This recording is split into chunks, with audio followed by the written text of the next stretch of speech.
भारत माता की, भारत माता की, छत्रपति शिवाजी महाराज की, धर्मवीर छत्रपति संभाजी महाराज की।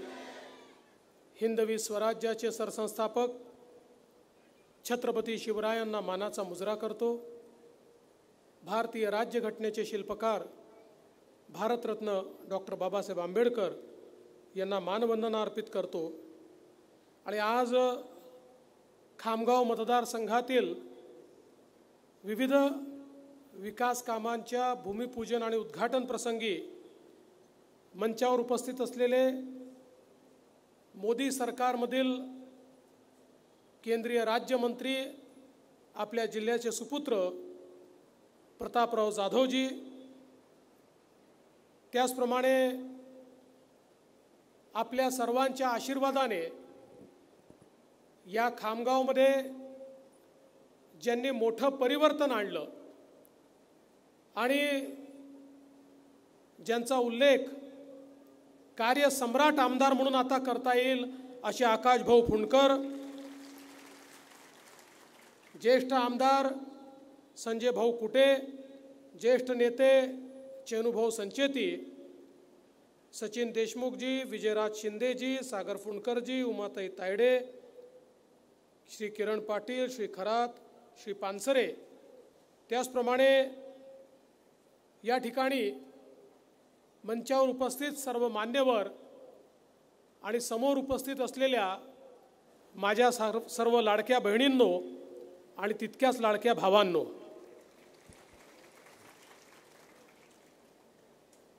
खरं म्हणजे आत्ताच प्रतापराव म्हणाले ही गोष्ट खरी आहे। खामगावमध्ये आल्यानंतर नेहमीच आम्हाला सर्वांना भाऊसाहेब फुंडकरांची आठवण येते। खरं म्हणजे आज आमची पिढी सत्तेचे वेगवेगळे सोपान या ठिकाणी भोगताना दिसते।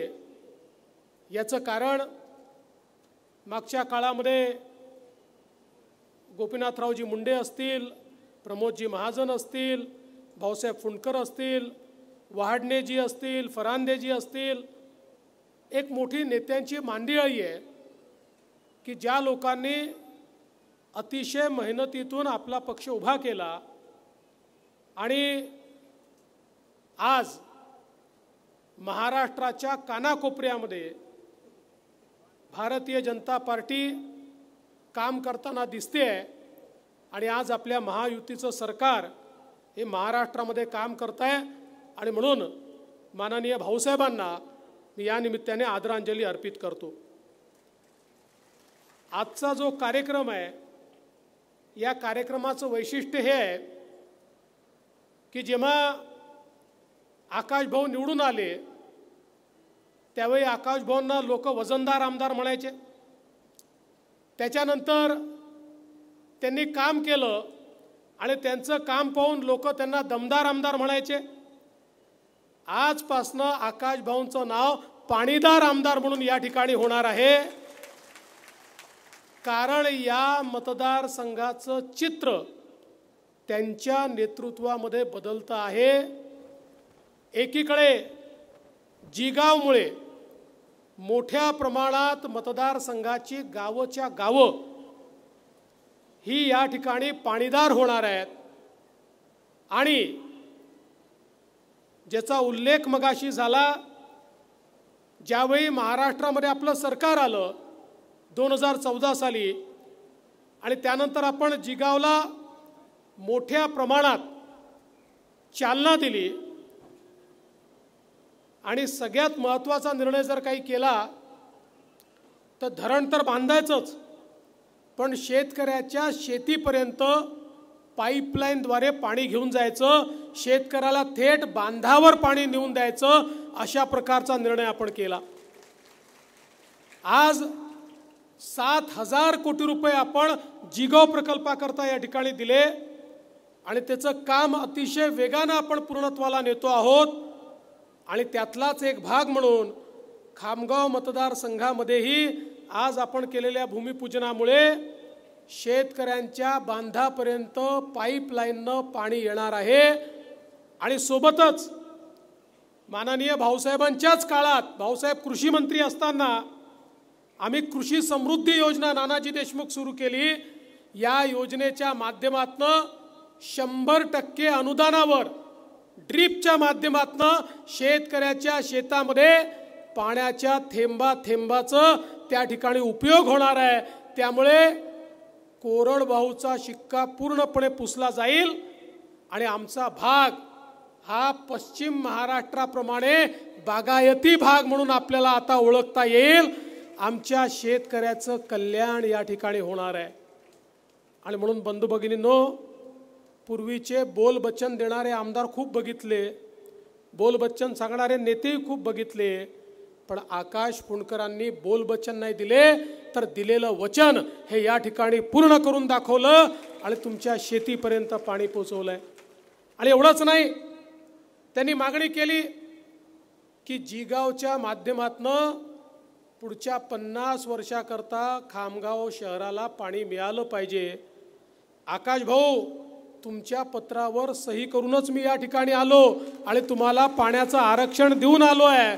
त्याच्यामुळे पुढचे 50 वर्ष खामगाव शहराला कुठलाही प्रश्न उद्भवणार नाही, एवढं पाणी आज आपण दिलेलं आहे।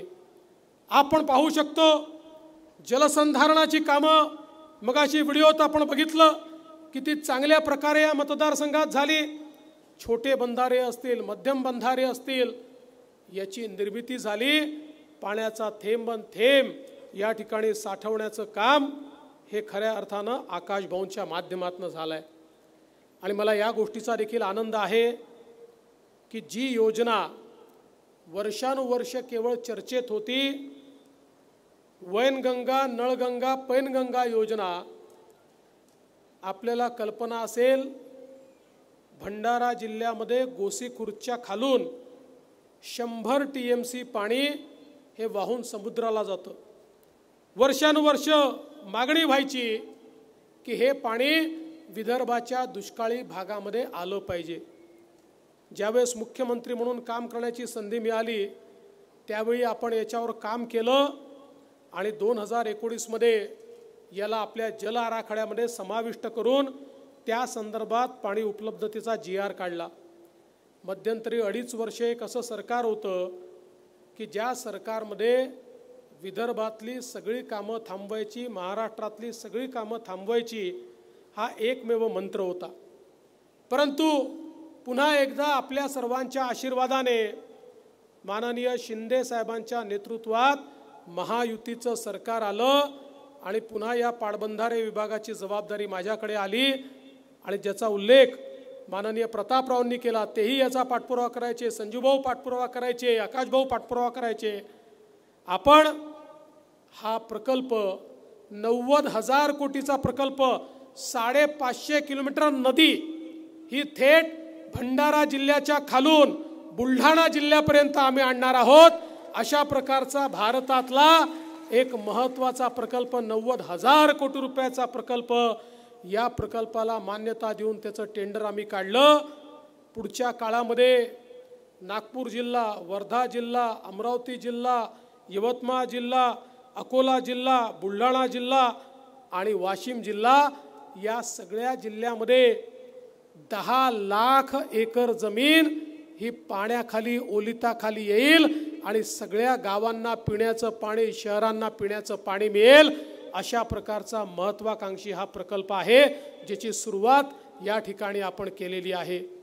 जे असंभव वाटत होतं ते संभव करण्याचं काम आपण केलं आणि मला विश्वास आहे, लोक म्हणतात 90,000 कोटी आहे, पुढच्या काळात 1.25 लाख कोटीपर्यंत जाईल, मग हा पैसा तुम्ही उभारणार कसा? मी त्यांना नेहमी सांगतो, ज्या दिवशी मी समृद्धी महामार्गाची घोषणा केली होती 55,000 कोटी रुपयाचा रस्ता, लोक मला मूर्खात काढायचे, म्हणायचे फक्त कागदावरचे रस्ते आहेत, हे रस्ते होऊ शकत नाही। आज त्याच समृद्धी महामार्गावरनं आमच्यावर टीका करणारे 100च्या स्पीडने गाड्या चालवून राहिले आहेत। आम्ही ते संभव करून दाखवलं। आणि सगळ्यात महत्त्वाचं काय आहे, आम्हाला याकरता चिंता नाही आहे, आमच्या पाठीशी मोदीजी आहेत। मोदीजी दिल्ली आमच्या पाठीशी आहे. त्यामुळे कुठेही पैशाची कमतरता पडली तर मोदीजींकडे जाऊ. प्रतापराव आपले आहेत त्यांच्या मंत्रिमंडळात, आम्ही सगळे जाऊ आणि मोदीजींकडे आम्ही गेलो तर आम्हाला मोदीजी कधीच नाही म्हणत नाही. त्यामुळे हा जो प्रकल्प आहे हा प्रकल्प आपण पूर्ण करणार आणि या प्रकल्पाचा सर्वाधिक फायदा, मी आकाश भाऊला पाणीदार का म्हटलं, या प्रकल्पाचा सर्वाधिक फायदा या खामगाव तालुक्याला आणि खामगाव मतदारसंघाला आहे. कारण त्यानंतर मतदारसंघात एकही गाव असं राहणार नाही की ज्या ठिकाणी सिंचनाची सोय नाही. 100% सिंचनाखाली शेती असलेला हा खामगाव मतदारसंघ या ठिकाणी होणार आहे. आणि म्हणून आज आपण पाहू शकतो, पिण्याच्या पाण्याच्या योजना असतील, जलसंधारणाच्या योजना असतील, सिंचनाच्या योजना असतील, ज्या प्रकारे आकाश भाऊंनी पुढाकार घेऊन एक योजना पूर्ण केली. आकाश भाऊ एक असं व्यक्तिमत्व आहे, फार कोणाच्या आध्यामध्यात जात नाही, फार कोणावर टीका करत नाही, शांतपणे आपलं काम करत असतात. आणि म्हणूनच आज ज्या कामांचं लोकार्पण आणि भूमिपूजन आपण करतोय, मी आकाश भाऊंना विनंती केली की भाऊ तुम्ही आता त्याची यादी वाचू नका, मला पुढे जायचं आहे, कारण पाऊण तास ती यादी संपणार नाही. इतके प्रकल्प आज एका दिवसामध्ये या ठिकाणी आपण त्याचं भूमिपूजन आणि लोकार्पण करतोय. या खामगाव शहराचं चित्र बदलत आहे. या ठिकाणी रस्त्यांचं जाळं निर्माण होत आहे, ग्रामीण भागापर्यंत रस्ते चालले आहेत. NH या ठिकाणी कार्यालयाच्या माध्यमातून एक मोठं काम होऊन राहिलेलं आहे. मोठ्या प्रमाणात रस्त्यांची कनेक्टिव्हिटी ही या मतदारसंघामध्ये खऱ्या अर्थानं आकाश भाऊंच्या माध्यमातून होते आहे. आणि तुम्ही सांगितलं पांढन रस्ते, मी आजच तुम्हाला सांगतो, या सगळ्यांच्या आशीर्वादाने आकाश भाऊ सरकार तर आपलंच येणार आहे. आणि मार्चच्या बजेटमध्ये तुम्हाला पांढन रस्त्याकरता 25 कोटी रुपये मिळतील. एकेका गावापर्यंत, एकेका शेतीपर्यंत, प्रत्येक शेतकऱ्याच्या शेतीत पांढन रस्ता झालाच पाहिजे. कारण पांढन रस्ता झाला तर शेतकऱ्याची उत्पादकता, शेतकऱ्याची क्षमता वाढते. पावसाळ्यामध्ये शेतकऱ्याला तिथपर्यंत जाता येतं, शेतकऱ्याला आपली बैलगाडी त्या ठिकाणी नेता येते, आपलं ट्रॅक्टर त्या ठिकाणी नेता येतो. जो शेतमाल आहे तो आपल्याला बाजारात आणताना फायदा होतो. सगळ्या प्रकारचे फायदे या पांढन रस्त्यामुळे त्या ठिकाणी होतात. त्यामुळे निश्चितपणे आपण मागच्याही काळात पैसा दिलाय, पण आता फोकस पद्धतीनं पांढन रस्ते 3-4 वर्षाच्या काळात 100% पांढन रस्ते कसे होतील अशा प्रकारचा प्रयत्न हा येत्या काळामध्ये निश्चितपणे आपण करू. आज आपल्याला माहिती आहे, आपलं सरकार आल्यानंतर इतके महत्त्वाचे निर्णय हे आपल्या सरकारने या ठिकाणी घेतले. आम्ही सांगितलं आमच्या शेतकऱ्यांना यापुढे विजेचं बिल भरण्याची आवश्यकता नाही. त्या ठिकाणी आमचे विरोधक म्हणत होते जुमला आहे, हे तर होणारच नाही. पण आज या ठिकाणी आपल्या सगळ्यांना कल्पना आहे 000 वालं बिल सगळ्यांना आलेलं आहे. कारण तुमच्या बिलाची जेवढी किंमत होती ती सगळी किंमत किंवा त्याचे पैसे हे राज्य सरकारच्या वतीनं ॲडव्हान्समध्ये आम्ही MSEB मध्ये भरून टाकले. त्यामुळे आता शेतकऱ्यांना एक पैसा देण्याची आवश्यकता नाही. एवढंच नाही तर आमचा निर्धार आहे की आमच्या शेतकऱ्याला 365 दिवस दिवसा वीज मिळाली पाहिजे. आणि याकरता आपण मुख्यमंत्री सौर कृषी वाहिनीची योजना सुरू केली. महाराष्ट्र पहिलं राज्य आहे की ज्यामध्ये ऊर्जा मंत्री म्हणून मी निर्णय केला की शेतकऱ्यांची वेगळी वीज कंपनी असणार आहे. आणि महाराष्ट्राने पहिली वीज वितरण कंपनी केवळ शेतकऱ्यांकरता या ठिकाणी तयार केली. आणि या कंपनीच्या अंतर्गत 12,000 मेगावॅटचे सोलरचे कामं, सौर ऊर्जेचे कामं सुरू झाले. 18 महिन्यामध्ये हे कामं आम्ही पूर्ण करू. आणि त्यानंतर आमच्या सर्व शेतकऱ्यांना त्या ठिकाणी 12ही महिने 365 दिवस दिवसाची 12 तासाची वीज ही त्यांना आम्ही देणार आहोत. आणि याच्यामध्ये सरकारचाही फायदा झाला. आम्हाला वीज विकत घ्यावी लागायची 8 रुपयाला, शेतकऱ्याला द्यायचो 1.25 रुपयाला. आता आम्हाला 8 रुपयाची वीज 3 रुपयात मिळणार आहे. त्यामुळे पूर्वी जे पैसे सबसिडीवर द्यायचो ते पैसे आम्ही MSEBला भरले, तर आता फुकटात वीज आम्हाला शेतकऱ्यांना देता येते. म्हणजे एवढा मोठा फायदा या सौर कृषी वाहिनीमुळे झाला. आणि दुसरी अजून एक योजना आपण आणली आहे. आत्तापर्यंत विदर्भामध्ये पेड पेंडिंगचा हिशोब असायचा. किती लोकांनी कनेक्शन मागितलं, किती लोकांना मिळालं. खूप लोकांना आपण दिलं, पण ती यादी वाढतच होती. आम्ही निर्णय केला आणि योजना आणली. आता सौर कृषी पंपाची योजना आहे, ज्याच्यामध्ये मागेल त्याला कृषी पंप. तुम्ही फक्त या ठिकाणी अनुसूचित जाती अनुसूचित जमातीचा जर शेतकरी असेल तर 5% पैसे भरायचे आहेत आणि बाकी इतर शेतकऱ्यांनी केवळ 10% पैसे भरायचे आहेत. तुमचे 90% पैसे आम्ही भरणार आहोत आणि तुम्हाला त्या ठिकाणी अतिशय चांगला पंप हा आम्ही लावून देणार आहोत. सौर कृषी पंप, कुठली रांग नाही, कुठली यादी नाही, जो मागेल त्याला मिळणार आहे.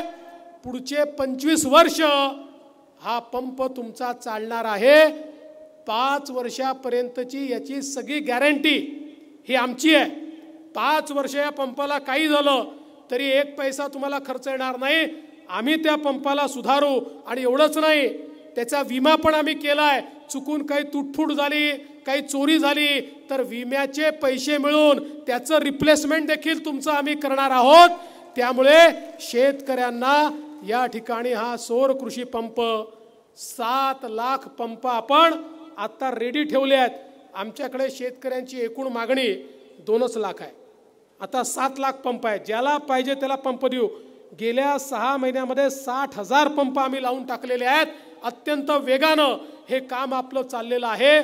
त्यामुळे शेतकऱ्यांना म्हणजे आम्ही तर 5 वर्षाकरता तुमचं विजेचं बिल रद्दच केलं आहे, पण ही तर योजना अशी आहे 25 वर्षाकरता तुमचं विजेचं बिल या योजनेमध्ये परमनंट रद्द होणार आहे. अशा प्रकारची योजना आज आपल्या सरकारच्या माध्यमातून आपण आणली आहे. मला खरं म्हणजे सांगताना आनंद वाटतो. मुख्यमंत्र्यांच्या नेतृत्वामध्ये आपण अनेक महिला केंद्रित योजना आणल्या. महिलांना जोपर्यंत अर्थकारणाच्या समाजकारणाच्या केंद्रबिंदूत आम्ही आणणार नाही तोपर्यंत विकसित भारत तयार होणार नाही, असा संदेश देशाचे प्रधानमंत्री माननीय मोदीजींनी दिला.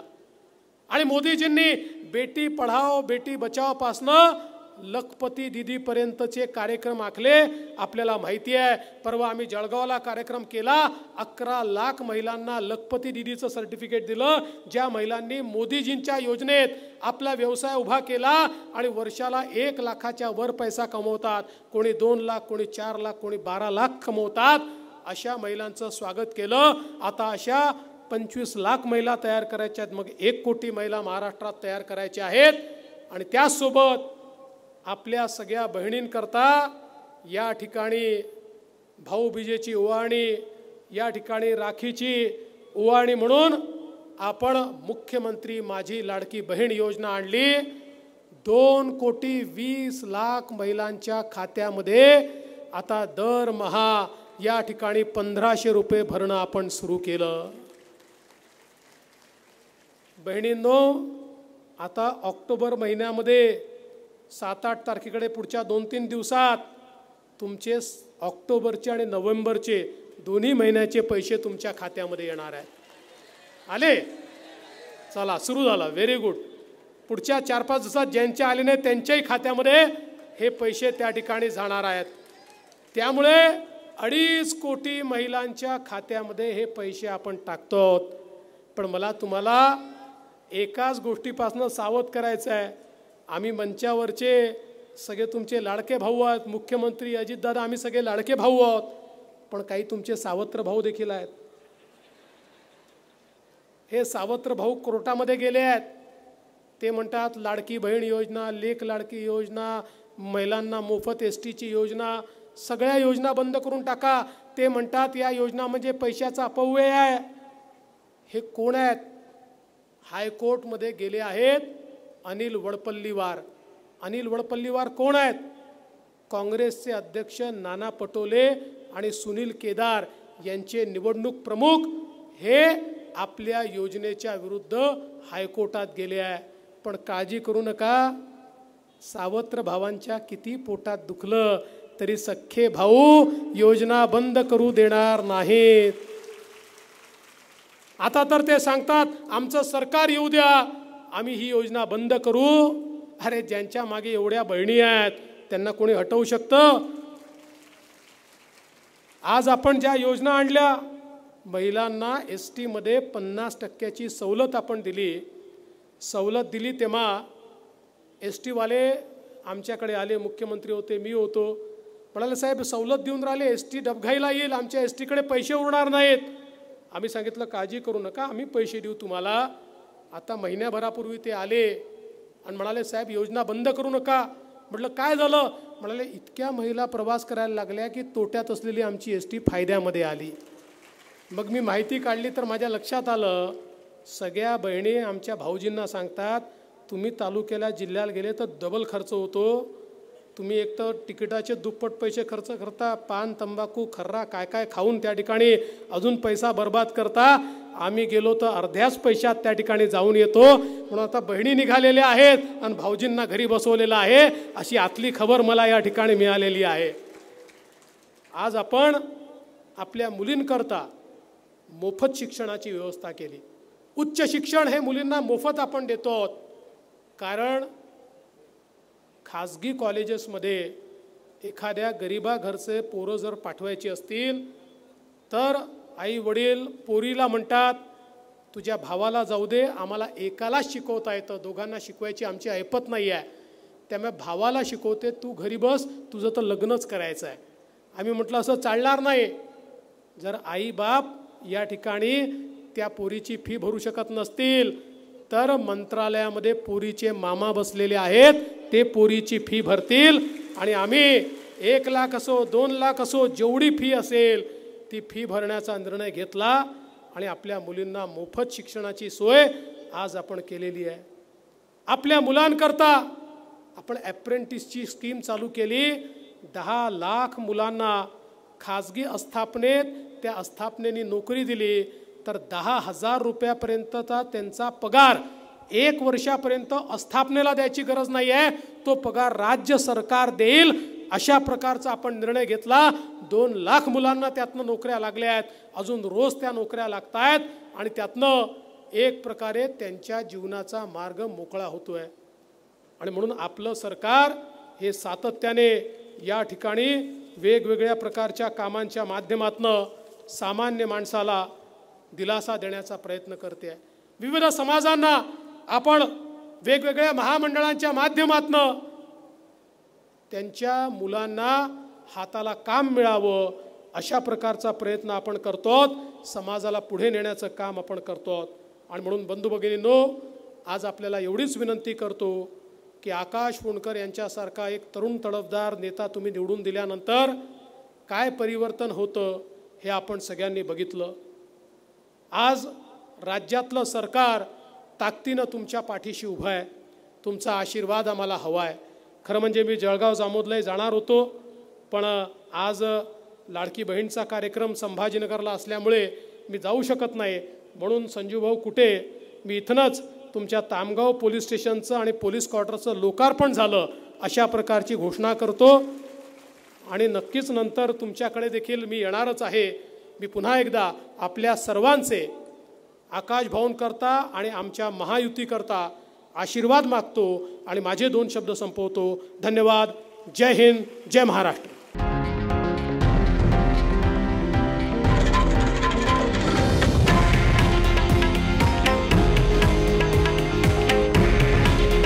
हे आहे देशातील नंबर 1 न्यूज नेटवर्क आणि आपण पाहत आहात TV9 मराठी। काळजी तुमची, हित महाराष्ट्राचं।